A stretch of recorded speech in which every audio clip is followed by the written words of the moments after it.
Bravo, très bien.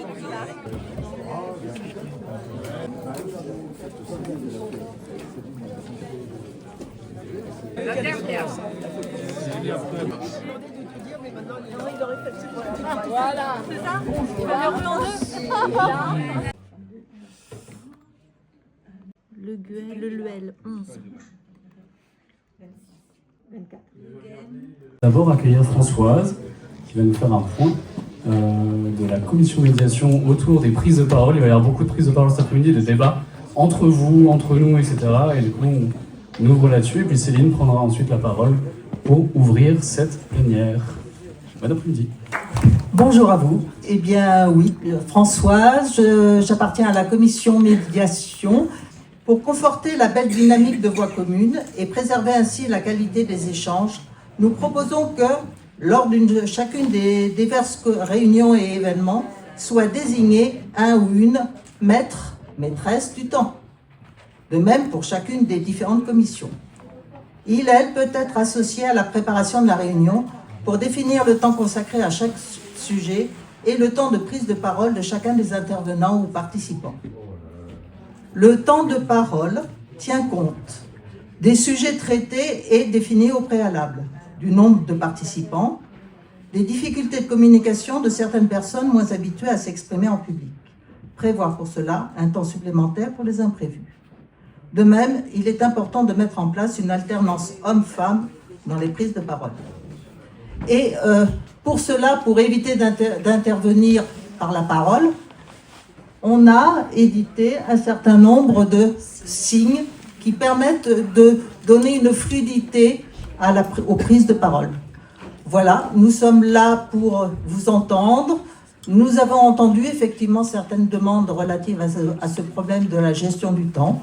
On est là. Merci. Alors, dans quelques minutes, nous allons vous présenter la partie du programme qui va porter sur l'environnement.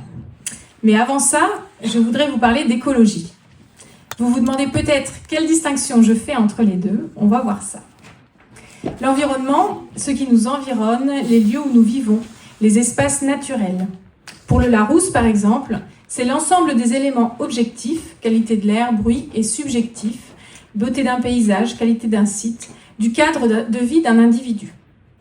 Ce n'est donc pas un synonyme de nature, c'est bien ce qui nous entoure. Et donc à Saint-Malo, cela recouvre les plages, les parcs, les jardins, les espaces agricoles, mais aussi la ville, les rues, les différents quartiers. Ainsi, nous avons réfléchi en commission programmatique aux thèmes environnementaux que nous voulions traiter dans le programme. Et tout à l'heure, nous allons réfléchir et échanger avec vous aux moyens de décarboner les activités, les équipements et les mobilités, aux moyens de protéger et de gérer en commun les ressources naturelles, aux moyens de développer la biodiversité et de protéger les espaces naturels, et d'agir pour un milieu de vie sain et de prévenir les risques. L'écologie, c'est un peu différent. Ce n'est pas seulement la protection de l'environnement, ni même seulement la protection de la nature. Ce n'est pas mettre des petites fleurs partout, ni rendre obligatoire les déplacements à vélo. Et scoop, contrairement à une rumeur récente, les écologistes ne mangent pas d'insectes. En tout cas, pas ceux que je connais. L'écologie, toujours pour le Larousse, c'est une science ayant pour objet les relations des êtres vivants, animaux, végétaux, micro-organismes, avec leur environnement, ainsi qu'avec les autres êtres vivants. L'écologie, pour moi, c'est une manière respectueuse pour les êtres humains de vivre et d'interagir entre eux, avec les autres êtres vivants et avec leur environnement. Ce qui veut dire que la protection de l'environnement, bien sûr, elle sert l'écologie. Elle en fait partie, mais elle ne couvre pas tout le champ de l'écologie. Une politique qui proposerait une mesure pour protéger une espèce vivante, mais un panel d'autres qui seraient néfastes pour les espaces naturels, les biens communs que sont l'eau, l'air et les sols, ou encore qui aggraveraient les injustices sociales, ne serait pas une politique écologique.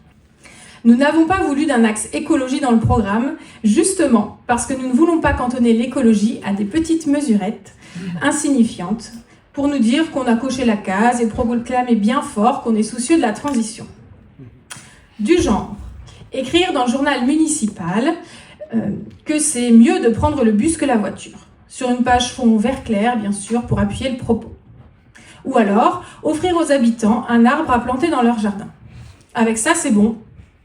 On a le quota de mesure écolo, on pourra dire aux habitantes et aux habitants qu'on est très soucieux de verdir leur cadre de vie et de réduire la pollution.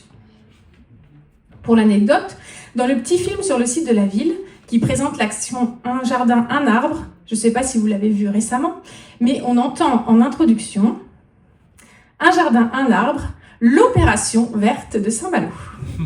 C'est l'opération verte de Saint-Malo.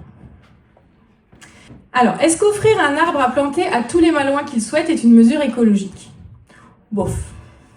Alors, c'est toujours mieux que de s'aborder le réseau de transport en commun de toute l'agglo, on est d'accord. Offrir des arbres à planter à des particuliers, pourquoi pas? Ce n'est pas en soi une mauvaise mesure et ce n'est en tout cas pas une mesure néfaste, une mesure qui fait du mal. Mais ça veut dire que ces arbres sont offerts à des personnes qui ont un jardin.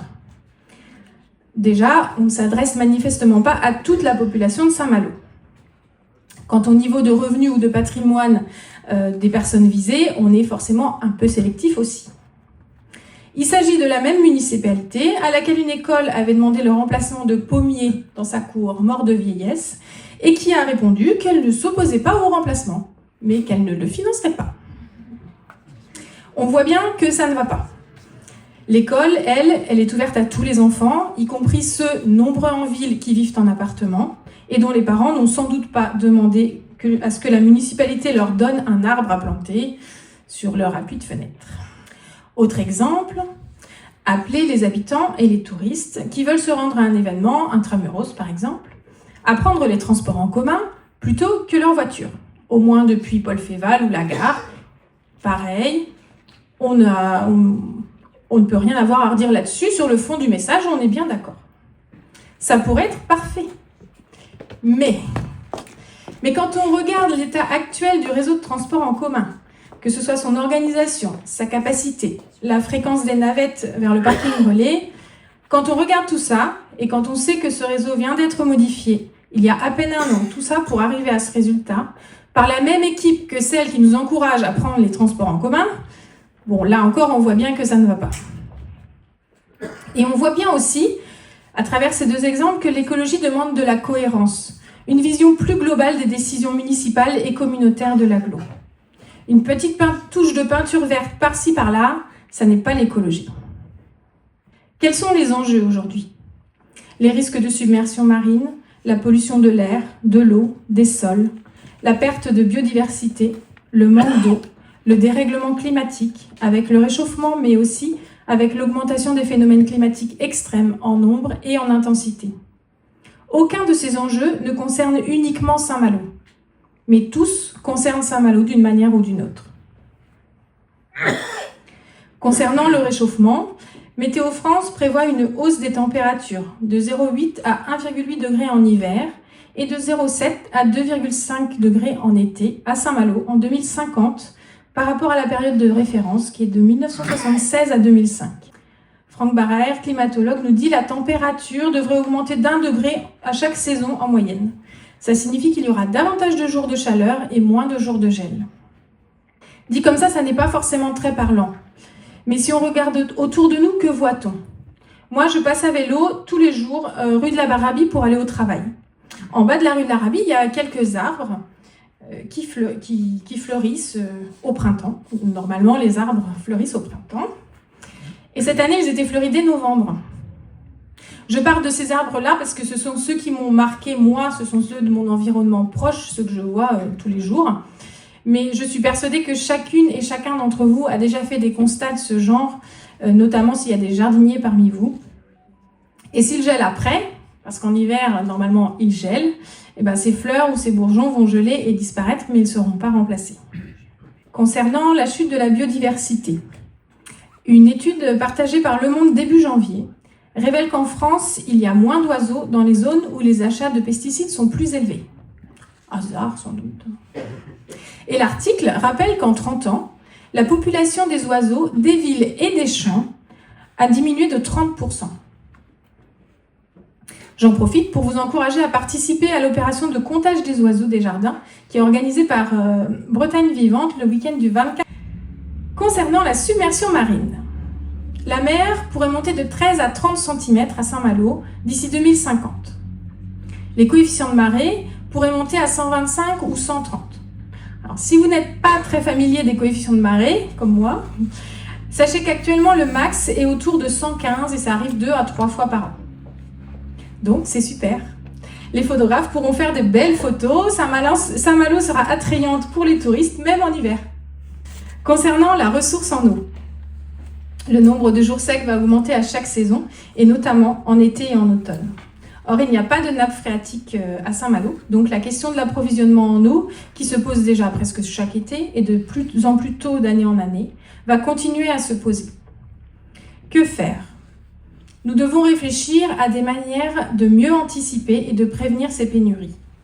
Si on gère comme on peut en dernière minute, quand on est mis devant le fait accompli, ça ne peut pas vraiment durer. Vous le savez, je suis infirmière, alors je vais prendre l'image de la santé. Si vous avez un problème de santé aigu, vous allez chez le médecin ou à l'hôpital pour que ce problème soit traité. Mais si vous avez une bronchite et que vous fumez, il faut aussi vous accompagner pour diminuer votre consommation et idéalement arrêter le tabac. C'est la prévention. Sinon, le même problème, la même bronchite, va revenir encore et encore de manière aiguë, mais elle sera en réalité le symptôme d'un problème chronique non résolu. Que voulons-nous à Saint-Malo pour l'avenir ?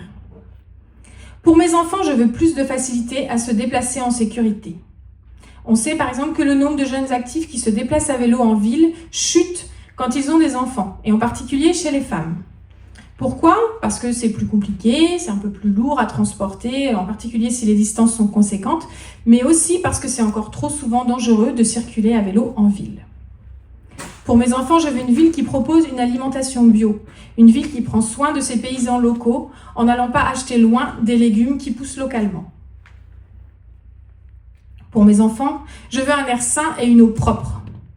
Pour mes enfants, je veux une ville capable de rafraîchir toutes ses habitantes et tous ses habitants l'été lorsque les températures montent et qui sait aussi les protéger du froid lorsqu'il sévit en hiver. Pour nos enfants, je veux une écologie globale, transversale, menée avec beaucoup de courage et de détermination. Une politique municipale qui prenne en compte le dérèglement climatique et ses réalités. Qui ne se contente pas de rendre notre ville plus résiliente aux aléas climatiques, mais qui vise à limiter son impact par tout un panel de mesures qui viseront les transports en commun, l'énergie, les logements, l'alimentation et l'agriculture. Je nous donne rendez-vous le 1er février au local pour découvrir et valider en Assemblée Générale l'ensemble du programme avant de le présenter publiquement le 8 février. Mais pour le moment, place au volet environnement.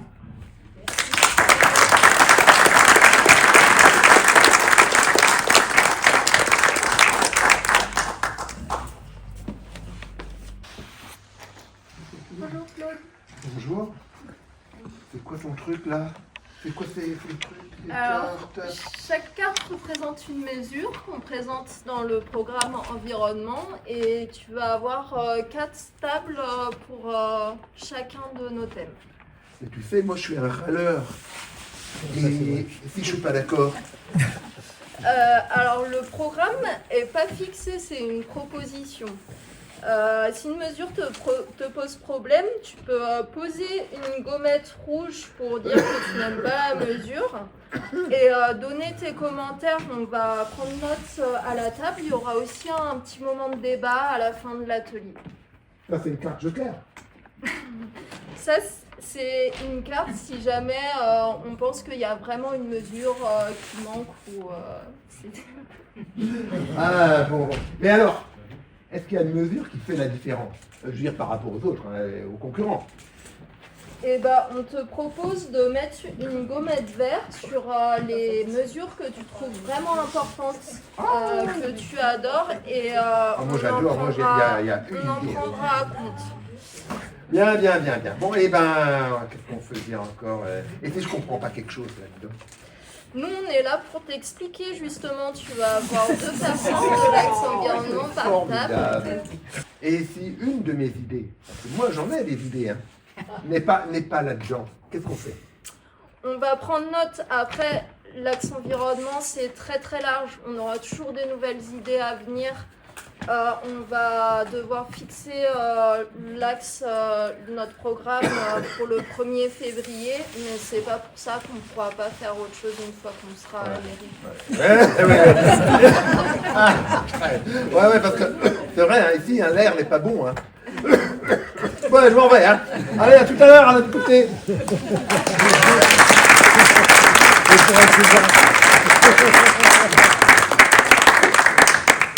Après, au fur et à mesure, les cartes donc tu sais plus sur quoi t'as voté. C'est la magie, c'est la magie.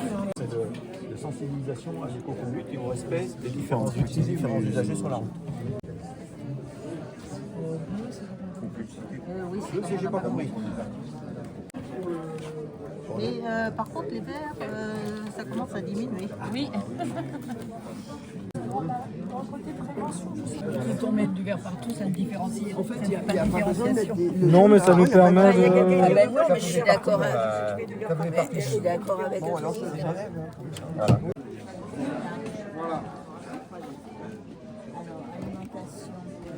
J'ai mis des étiquettes jaunes parce qu'il y en avait. Je mets ici un jaune.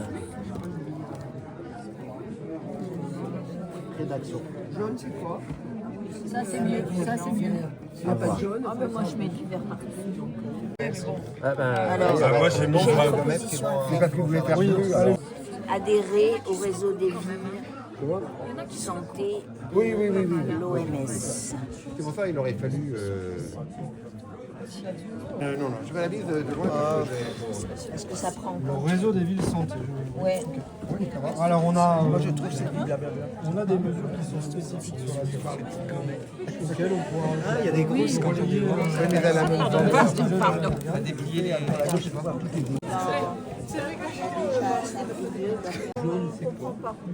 Quoi? Jaune, c'est... Voilà. Là, déjà, il y a Pas assez des gros. J'avais pas repéré qu'il y en avait des gros. moi, j'ai pas repéré à la table là, il y avait C'est à pas la de Guignard qu'on a mis un gros sur les miels.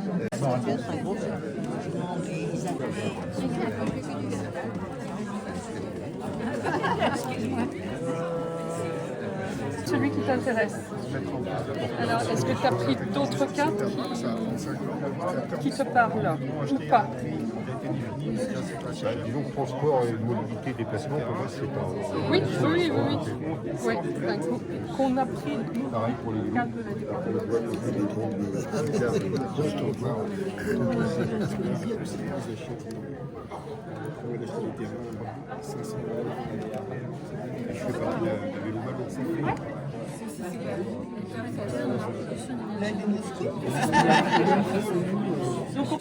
Je prends les enfants, les personnes âgées, donc les EHPAD.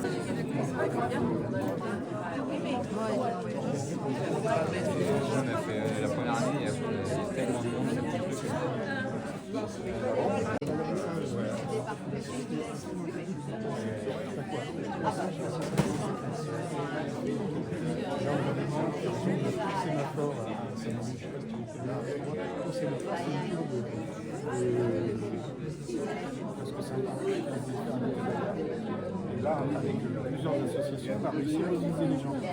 Le nombre de participation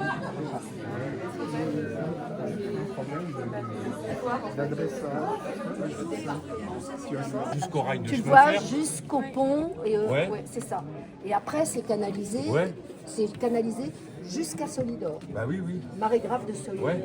Mais tu peux pas le faire ressortir. Alors, non, mais il y a des endroits où alors ça, c'est des travaux techniques.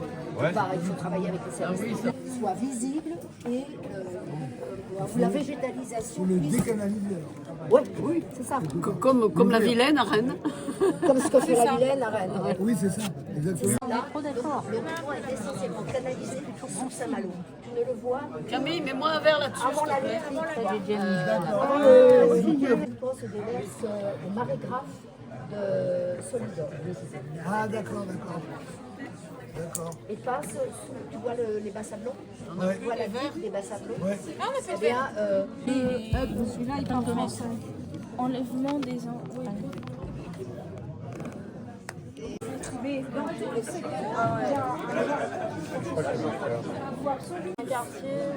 J'ai pas lu. Moi j'habite à 100 mètres. Ah oui, mais c'est en gros c'est soit un bâtiment, soit un espace, un quartier. Je comprends pas. Quoi? Jaune, c'est voilà. Là déjà il y a H. Voté dernièrement à Saint-Malo. L'OAP, c'est l'orientation, OAP, aménagement prioritaire. La montagne Saint-Joseph, c'est inclus, enfin c'est un projet qui est déjà inclus dans la révision du PLU. Donc il faut réfléchir pour aller plus loin, si on veut avoir un peu d'originalité. Sinon, tel quel, ce n'est pas forcément très original. Parce que c'est déjà programmé dans le PLU auquel on est maintenant soumis. Pierre, donc moi j'avais une idée sur les questions d'environnement, dont j'ai un peu parlé dernièrement. Est-ce que vous connaissez le fleuve de Saint-Malo? Le Rothouan. C'est un fleuve parce qu'en fait, toute espèce de rivière qui se jette dans la mer est un fleuve, quelle que soit la taille. Bon, donc le Rothouan, on le voit très peu, on le voit principalement quand on prend le train entre Saint-Malo et Rennes. C'est pas un passage très agréable, cet endroit. Au sortir de la gare, enfin en partant de Saint-Malo, c'est sur la gauche, il y a une petite zone humide, il y a des hérons, il y a quelques autres animaux qui se promènent. L'eau, il y a 2-3 vieilles cabanes un peu délabrées de ce côté-là. Et de l'autre côté, sur la droite, il y a des usines. Donc il y en a une qui est partie, super. Romy, la déchetterie de Romy, elle est partie. Ça vient d'être repris par la laiterie. Donc Saint-Malo, enfin Malo. Donc, on peut supposer que Malo, c'est plus joli, plus agréable de l'extérieur au moins. Voilà. Puis après, il y a la Timac, leur sac, etc. Moi, j'aurais envie que cette zone-là, on la propose comme une zone qui soit à repenser, à réaménager. Parce que c'est l'endroit par lequel on quitte Saint-Malo et l'endroit par lequel on y arrive, en train. Et que pour beaucoup de gens, c'est quand les premières fois, enfin quand il y avait la déchetterie Romy, etc., c'est un peu, oh, c'est ça Saint-Malo, on m'avait dit que c'était joli. Bon. Donc là, on pourrait faire réfléchir des gens qui travaillent sur les questions d'environnement, de zones humides, sur cet endroit-là, sur comment remettre en état de façon à ce que ça soit agréable pour les animaux qui y sont, les hérons, il y a pas mal d'oiseaux différents, et aussi que ça soit visuellement plus sympa. Voilà. Et donc sur le côté rivière, et de l'autre côté, le côté usine, qui est aussi une réflexion sur... voilà, c'est... Voilà. Moi j'y pense dans le sens où il y a des villes où quand on entre dans la ville, il y a des monuments, des décos, des trucs qui disent « Ah, vous arrivez dans la ville de trucs machin ». Et il pourrait y avoir une réflexion sur... Parce qu'il y a quand même beaucoup de gens qui arrivent en transport, qui arrivent en train. Je parle en termes de touristes ou conférenciers ou autres. Et puis nous qui passons tous les jours quand on travaille, qu'il y ait une réflexion sur qu'est-ce qui pourrait être mieux fait de ce côté-là. Je pense que ça pourrait être à la fois intéressant et à la fois un peu profitable, dans le sens où en gros tout le monde s'en fout. Personne n'en parle. Personne ne parle du fait que plein de gens arrivent à Saint-Malo en train et que c'est moyen. Voilà. Il y a d'autres... Indiqué par Alain, c'est définir les biens communs. L'air, l'eau, le sol aussi. Et ces trois biens communs, il faut les réduire notre consommation, les préserver. Et je crois que c'est ça le chapeau de toute ce travail sur la transition et sur l'environnement, c'est comment préserver ces biens communs qui sont à nous tous et qui protègent notre santé, la vie de nos enfants, etc. Moi, je voudrais insister sur un point, c'est, quand on va communiquer avec les gens, d'organiser un peu notre pensée, nos actions, pour ne pas avoir un simple catalogue qui qui risquerait de ressembler, en étant un peu plus radical, mais au catalogue qu'on peut nous proposer quand on n'a pas de pensée environnementale ou écologique. Aujourd'hui, le monde, il va vers où? Regardez un peu autour de vous. On avait l'impression que ça irait mieux. Avec le rouquin là-bas, le Poutine dans l'autre coin, etc., ça va pas mieux du tout. Et l'avenir n'est pas complètement réjouissant. Aujourd'hui, il y a 3 constantes qui nous touchent, nous, directement sur la vie. L'air, l'eau, la biodiversité. Il faut être capable d'en comprendre les éléments sur Saint-Malo et ceux, dans ce domaine-là, que l'on peut agiter pour aller vers une meilleure qualité, vers une action sur au moins ces 3 éléments-là. Il y a aussi des actions combinées qu'on peut appeler, qui vont traiter de l'aménagement et de l'air, ou de l'aménagement et de l'eau, etc. Mais surtout, il faut qu'on ait en tête que là, la situation face à nous, sur le plan de l'écologie et de l'environnement, elle est dans l'urgence, elle est dans le vital. Et nous avons organisé notre pensée, y compris dans les élections locales, sur ces éléments-là. Effectivement. À savoir pour responsabiliser les gens dans leur propre consommation, pour éviter la surconsommation. Et plus on laisse de possibilités de se débarrasser, plus on consomme. On doit mettre aux encombrants. Si on doit faire 1 km ou 1,5 km et on n'a pas de voiture, comment on fait? Donc souvent, ce qui se passe, c'est que tous ces encombrants, c'est mis dans les locales à poubelle, souvent des immeubles, et c'est facturé après aux locataires quand la société Émeraude ou la Rance, comment disent, on va dégager tout ça, mais par contre, c'est les locataires qui payent. Donc j'aimerais revenir, comme il y avait avant, le jeudi matin, où on pouvait mettre tous les encombrants sur la rue. Voilà.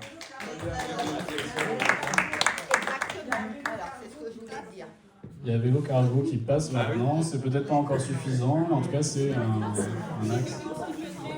Oui, alors Vélo Cargo effectivement passe, je précise, seulement sur des filières qui s'appellent des filières REP, qui sont des filières dédiées à l'ameublement, à des 3E, donc c'est des déchets électriques et électroniques, citoyens des habitants.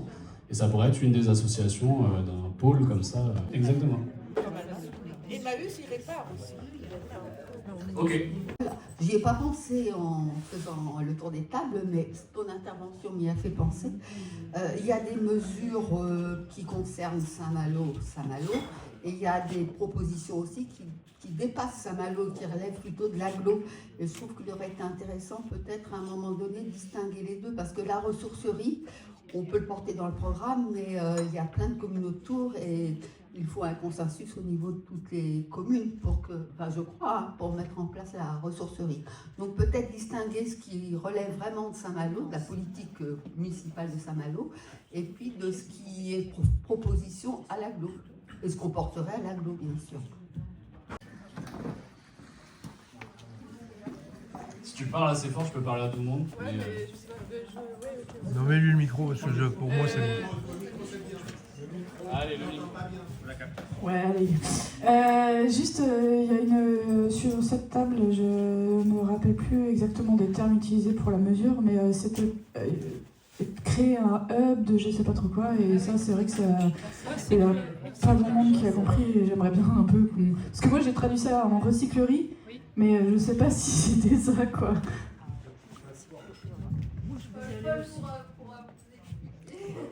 Est-ce que vous voulez que je réponde dessus? Parce qu'effectivement, c'est une mesure que je porte, et étant donné que je viens de ce milieu-là. Donc le hub du réemploi, le mot hub est peut-être mal choisi, c'est pas un mot qu'on utilise tout le temps. C'est un pôle réemploi, ou un espace en tout cas dans lequel on aurait une ressourcerie. Donc une ressourcerie, c'est comme un espace Emmaüs, mais entièrement dédié. Emmaüs fait de l'accompagnement social. Là, il n'y a pas dans les ressourceries forcément un accompagnement social. Il y a surtout un travail fait autour de la sensibilisation et de la prévention à la création de déchets. Et donc les meilleurs déchets, ce sont ceux qu'on ne produit pas, et les ressourceries agissent en collectant auprès des particuliers de la vaisselle qui partirait à la benne autrement, des vêtements, etc. Donc il y aurait un espace ressourcerie qui ferait de la collecte puis de la revente. La différence avec Emmaüs, c'est qu'il y aurait un espace de réparation, parce que l'idée c'est que tous ces objets peuvent être réparés. Donc pour éviter qu'ils aillent à la benne, il y a tout ce travail fait de réparation en créant du coup des emplois locaux et éventuellement un espace aussi d'entretien de vélos qu'on appelle souvent des cyclo-officines. C'est des endroits dans lesquels on vient pour réparer son vélo. Et puis il pourrait y avoir un petit café culturel, tout ça en fait dans l'idée de poser la question de comment est-ce qu'on gère nos déchets, comment est-ce qu'on gère en fait la matière et les objets dans notre quotidien. Voilà, c'est ça l'idée du hub du réemploi et qui est une mesure que... C'était mal expliqué. Navré. Mais ça a l'air en tout cas de faire agiter les mains. Attends, là, il y a une... Vas-y, la petite dame derrière. Petite dame. Merci.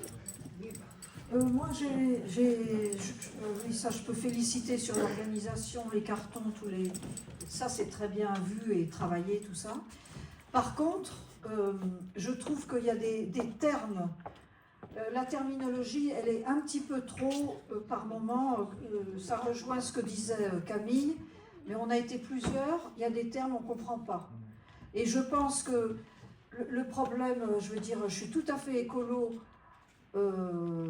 et pour plein de choses écolo, même si je ne suis pas chez les écologistes, mais je pense qu'au niveau de la population, si à chaque fois il y a des termes comme ça employés que les gens ne comprennent pas, après on dit les écolos, c'est ceci, ils sont élitistes et tout. Donc je pense qu'il faut y réfléchir, c'est ultra important. Justement pour que les écolos ne perdent pas de voix. Voilà.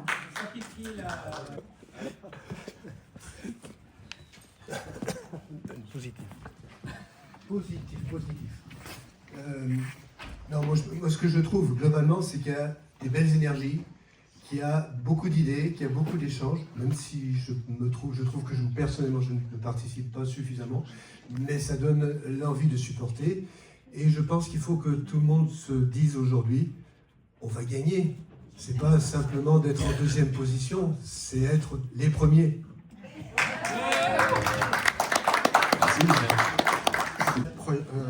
Programme planifié par l'équipe environnement, bravo. Moi, je pense que la priorité, ou ce que devrait peut-être apparaître en premier, c'est qualité de l'air et qualité de l'eau. Ce que j'entends souvent autour de moi comme des préoccupations, c'est le problème lié à la qualité de l'air et de l'eau en baignade aussi en été. Voilà. Donc, je pense que ça peut être une chose qui doit être mise en avant, mais bien sûr que ce n'est pas la seule.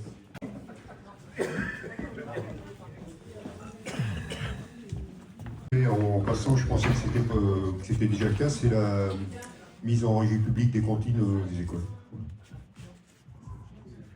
L'idée, c'est de débattre un petit peu et d'échanger sur les mesures que vous venez de voir. C'est un travail qui a été fait en atelier sous-groupe thématique environnement et qui a du coup édité ces 5 grands axes et toutes ces...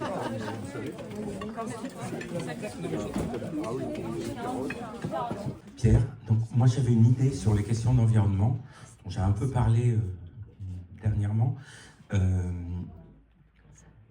Est-ce que vous connaissez le fleuve de Saint-Malo? Le Routouan. C'est un fleuve parce qu'en fait, toute espèce de rivière qui se jette dans la mer est un fleuve, quelle que soit la taille. Bon, donc le Routouan, on le voit très peu, on le voit principalement quand on prend le train entre Saint-Malo et Rennes. C'est pas un passage très agréable, cet endroit. Au sortir de la gare, enfin en partant de Saint-Malo, c'est sur la gauche, il y a une petite zone humide, il y a des hérons, il y a quelques autres animaux qui se promènent.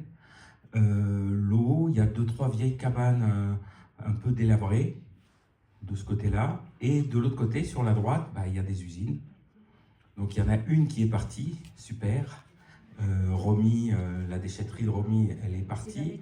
Ça vient d'être repris par la laiterie. Donc Saint-Malo, enfin Malo. Donc, on peut supposer que Malo, c'est plus joli, plus agréable de l'extérieur au moins. Voilà. Puis après, il y a la Timac. leurs sacs, etc. Moi, j'aurais envie que cette zone-là, on la propose comme une zone qui soit à repenser, à réaménager. Parce que c'est l'endroit par lequel on quitte Saint-Malo et l'endroit par lequel on y arrive, en train. Et que pour beaucoup de gens, c'est quand les premières fois, enfin quand il y avait la déchetterie Romier, etc., c'est un peu « Oh, c'est ça Saint-Malo, on m'avait dit que c'était joli. » Bon. Donc là, on pourrait faire réfléchir des gens qui travaillent sur les questions d'environnement, de zones humides, sur cet endroit-là, sur comment remettre en état de façon à ce que ça soit agréable pour les animaux qui y sont, les hérons, il y a pas mal d'oiseaux différents, et aussi que ça soit visuellement plus sympa. Voilà. Et donc sur le côté rivière, et de l'autre côté, le côté usine, qui est aussi une réflexion sur... voilà, c'est... Voilà. Moi j'y pense dans le sens où il y a des villes où quand on entre dans la ville, il y a des monuments, des décos, des trucs qui disent « Ah, vous arrivez dans la ville de trucs machin ». Et il pourrait y avoir une réflexion sur... Parce qu'il y a quand même beaucoup de gens qui arrivent en transport, qui arrivent en train, je parle en termes de touristes ou conférenciers ou autres, et puis nous qui passons tous les jours quand on travaille, qu'il y ait une réflexion sur qu'est-ce qui pourrait être mieux fait de ce côté-là. Je pense que ça pourrait être à la fois intéressant et à la fois un peu profitable, dans le sens où en gros tout le monde s'en fout. Personne n'en parle. Personne ne parle du fait que plein de gens arrivent à Saint-Malo en train et que c'est moyen. Voilà. Il y a d'autres... Alors, juste... bonjour à tous. Alors j'avais envie de faire un scoop. Et Pierre, ce traître... Je l'ai piqué. Eh bien, il m'a piqué. Mais c'est de bonne guerre, puisque la paternité de ce questionnement sur le routouan, c'est lui, et j'allais le dire. Mais on peut le voir de façon différente les uns et les autres. Et je considère que quand on doit faire une intervention dans une assemblée, c'est bien de trouver un point commun, un point d'accroche. Et comme il vous l'a dit, on a quasiment tous pris le train pour rentrer de Rennes ou pour partir de Saint-Malo. Et là, effectivement, vous avez pu voir un certain nombre de choses. Et cet après-midi, exceptionnellement, j'ai 80 ans. J'ai 80 ans. J'ai 80 ans depuis quelques mois en plus. Et il y a déjà 12 ans qu'une équipe municipale engagée à gauche a pris le pouvoir de la mairie et de l'agglo. Elle s'appelait Wacommune. Il y a peu, Hugo, 13 ans, descend du train avec ses parents et déclare « Grand-père, c'est la première fois que je vois le fleuve de Saint-Malo. » Dans un premier temps, on a cru à une erreur d'expression, Hugo est espagnol. Et puis il me dit, mais non. Je lui dis, mais il n'y a pas de fleuve à Saint-Malo. Mais si, grand-père. Un cours d'eau qui se jette dans la mer, c'est un fleuve. Je me suis tue, j'ai été voir sur le dictionnaire, il y a une toute petite condition supplémentaire, il faut que ce soit un cours d'eau permanent, le routouan, c'est limite. Mais, bon, je venais de prendre une leçon, mais je me suis dit que peut-être on pouvait aller plus loin et que le routouan, c'était une sacrée affaire. Quelques jours plus tard, je lui propose de lui raconter l'histoire du fleuve de Saint-Malo. Il est intéressé, gentil, mais il sent le piège. Oui, mais pas trop longtemps. Bon, on fait un deal, et le deal, il consiste à prendre le train à La Fresnaye, et à charge pour moi de lui raconter l'histoire du fleuve de Saint-Malo, entre La Fresnaye et la ville de Saint-Malo. 9 minutes, montre en main. Et c'était ça le défi. Et quand il a vu ce défi-là, mon autre petit-fils, Ewen, 25 ans, s'est dit, tiens, le grand-père, il va savoir le faire. Il parle déjà tellement souvent et trop longtemps. Et je commence sans attendre. Il faut savoir que l'eau modèle le territoire. Elle le sculpte, le territoire, les paysages. D'ailleurs, regardez, on est dans le Marais, là, à la Fresnay. Et c'est l'eau et les fossés qui dessinent les parcelles.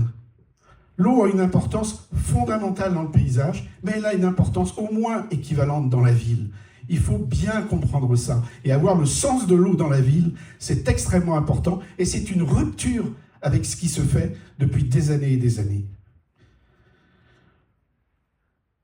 Avant la gare de la Gouenière, le paysage change. Il commence à y avoir des buts, des points hauts. Mais le train, lui, il a été conçu pour avaler le moindre dénivelé possible, donc il se tient en point bas. Et en point bas, qu'est-ce qui se passe dans ce secteur-là? C'est que les ruisseaux serpentent et traversent sous les rails de manière régulière. D'ailleurs, ils en ont une bonne idée. Vous savez, quand on passe à côté du pont de Mortaire ou bien à la Banneville, on voit le Routouan qui passe sous la voie. Souvent, d'ailleurs, de manière un peu dégradée, parce que les ouvrages qui passent sous la voie datent de la construction de la voie. Et donc, ça pose quelquefois des problèmes. Mais en arrivant à Frottu, Hugo, il me dit, tu vois, c'est là, on voit le fleuve. Effectivement, l'entrée de la ville a bien changé depuis 2026. Le lit du Routouan a été élargi, arboré. Une piste cyclable qui prolonge celle qui vient du quartier de Moka a été étendue et reliée aux autres en passant par là. Les dépôts, voire les dépotoirs qu'il y avait tout le long de cette voie-là, ont disparu au profit de petits plans d'eau qui servent à la zone de crue, en renfort contre les crues. Hugo me dit, on dirait une plaine de jeu, mais ça n'a pas dû être facile hein, avec toutes les usines qu'il y a à côté. Alors effectivement, je lui dis, terrible pour certaines entreprises de faire un effort, et puis infernal avec la sous-préfecture qui avait toujours l'impression qu'il y allait avoir un problème sanitaire. Tu sais, je lui dis également, avant, la plupart du temps, pour les constructions, les routes, l'extension des villes, l'eau était considérée comme un obstacle. Et lorsqu'il s'agissait de petits cours d'eau, évidemment, hop, on mettait tout dans une canalisation, et ni vu ni connu, personne n'y faisait plus attention.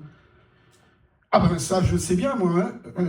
C'est pareil chez moi. Entre Barcelone et Valence, tu sais, ça déborde tout le temps. Et oui, exactement. Quand l'eau est dans les tuyaux, on ne la voit plus. Et progressivement, ça devient un égout. L'usine, le particulier, ils mettent un peu n'importe quoi, et quelquefois même la collectivité branche directement le réseau de pluvial. Et pourtant, c'est un ruisseau. C'est pas un égout.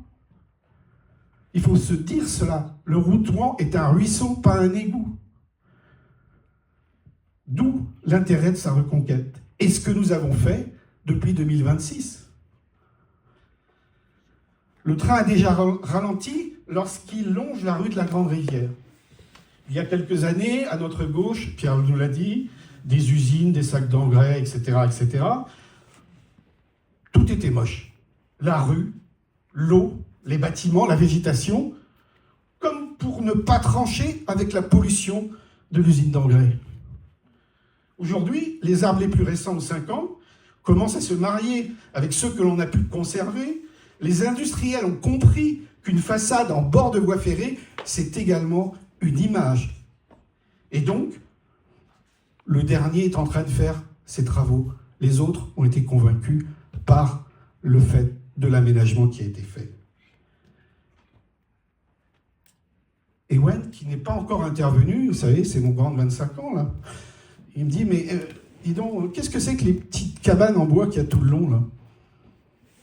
Je dis, bah, écoute, c'est simple. Alors, c'est pas des cabanes en bois, elles sont habillées de bois, c'est du béton, parce qu'elles contiennent des instruments de mesure. Chaque sortie industrielle vers le haut toit, quand il y en a, ou vers l'assainissement, est mesurée. En direct. Ça fait partie de l'accord avec l'industriel. Soit il a été d'accord pour nous aider à financer, soit il n'a pas les résultats qu'une fois les publications, tous les 3 mois, ce qui ne l'arrange pas beaucoup. Et du coup, voilà, le train a ralenti, il passe un petit peu dans le quartier, devant les cottages, etc. Et mes touristes préférés se disent, ça y est, on est tiré d'affaire, 9 minutes, à peu près, hein. Je le vois sur la pendule. 9 minutes, c'est bon. En fait, il me restait quelques instants, et du coup, je leur ai sorti la carte de Cassini, 1755, et la carte d'état-major de 1850. Pourquoi? Pour qu'ils puissent lire le parcours de l'eau à cette époque-là. Déjà, on s'aperçoit que toute l'eau passait sous le quartier de la Découverte. Le jour où on aura un problème de crue à Saint-Malo, attention à la Découverte. Toute l'eau passait là. Et ensuite, ils s'aperçoivent aussi qu'entre 1755 et 1850, le cours d'eau a déjà changé. Oui, on a commencé à aménager la ville. Et ça, c'est intéressant. Alors, bon, il ne me restait plus assez de temps pour les emmener à la rencontre du ruisseau et de la mer, à côté du marais Graff. Parce qu'en fait, j'aurais bien voulu leur montrer à tous les deux ce que l'équipe de Voies communes avait fait pour réhabiliter et rendre visible le marais Graff. Merci.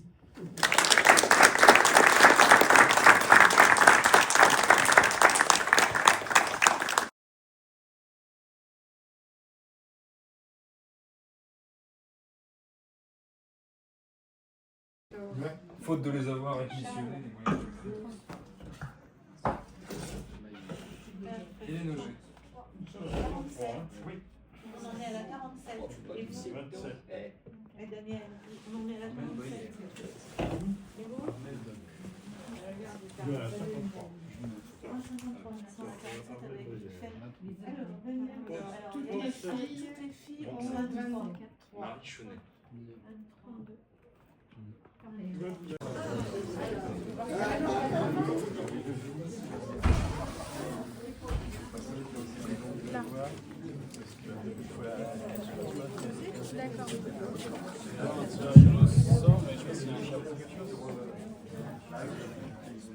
Bon, donc après un travail quand même assez laborieux, etc., on a réussi à établir une liste de classement. Je précise que cette liste est quand même provisoire, hein, parce qu'on a quelques vérifications à faire aussi, et puis il y a aussi des personnes qui peuvent contester cette liste-là. On a fixé la règle étant que les contestations, c'est jusqu'à demain soir, 18h. Ah, voilà. Alors, il y avait 145 inscrits sur ce vote. Et donc, nous avons trouvé 86 bulletins, sachant qu'on a eu, sur les 86 bulletins, 9 procurations. Et donc, on a donc trouvé 86 bulletins dans chacune des 2 urnes. Alors, je vais passer la parole aux têtes de liste pour annoncer cette liste, l'ordre de liste provisoire, sachant qu'on a un tirage au sort à faire entre 2 candidates, puisqu'il y a 2 candidates qui ont eu exactement le même score. Donc, ça se joue entre la 15e et 16e place. 15 et 17. 15e et 17. Voilà. Vas-y. Tout à l'heure. Hein. Oui. Alors, moi, je vais vous donner la liste des dames. Et par jeu, du coup, Céline va vous donner la liste des messieurs. Donc, ça commence par Camille Tapp. Et 3e. Ensuite, Daniel Bouffard.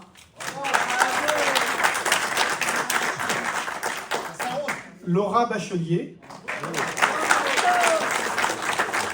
Thiago Maximo Alves.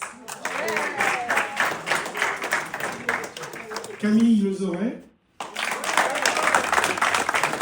Antoine Chérel. Aline Rousset. Pierre Moirou. Ah oui. Aude Leluel. Aurélien Chal. Vanessa Taillandier. Cédric Fille. Anne-Claire Goyer. Pardon. Alors c'est là qu'il y a le tirage au sort. Ah oui. C'est là qu'il y a les tirages au sort. C'est là. Donc, annonce peut-être les noms qui ont besoin d'être tirés au sort. Alors, le tirage au sort, c'est entre Anne-Claire Goyer et Anne-Marie Charrier. Voilà. Je sais pas si Une main innocente. Une main innocente parce qu'ici il n'y en a pas. Bon, allez. On va pas s'embêter. Ça va être qui? Donc Anne-Marie Charrier. Ah bah oui, mais C'est la 15, oui, c'est La ça. 15e. et du coup, Anne-Claire, donc elle fera les inverses. Donc en 16e, Antoine Blanc. En 17e, Donc Anne-Claire. Anne-Claire. Pardon. Ensuite, Quentin Boucard. Véronique Kerguelen. Régis Mouton. En 21, c'est Véronique Le Guen. Jean-François Acedo en 22. En 23, Annie Boissonnet. En 24, Claude Lucas. En 25, Morgane Guillotin. 26, Alain Jonot. 27, Valérie Lacoma. Véronique. Oui, je le savais. Ensuite, Pierre Flinois. Marie, alors en 29, Marie Chenet. 30, Patrice Latron. 31, Armelle Brière. 32, Thomas Millet. Alors en 33, Marlène Joucan. 34, Noël Dos. 35, Lucette Frémont. 36, Sylvain Godoc. 37, Brigitte de Charpin. 38, Michel Chabuel. 39, Isabelle Ligier. 40, Christian Bayeul. 41, Hélène Augier. 42, Emmanuel Tuny. Et Dominique excuse-moi. Grappiolo. Pardon,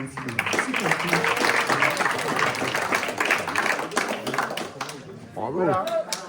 Ben, félicitations à tout le monde. Hein.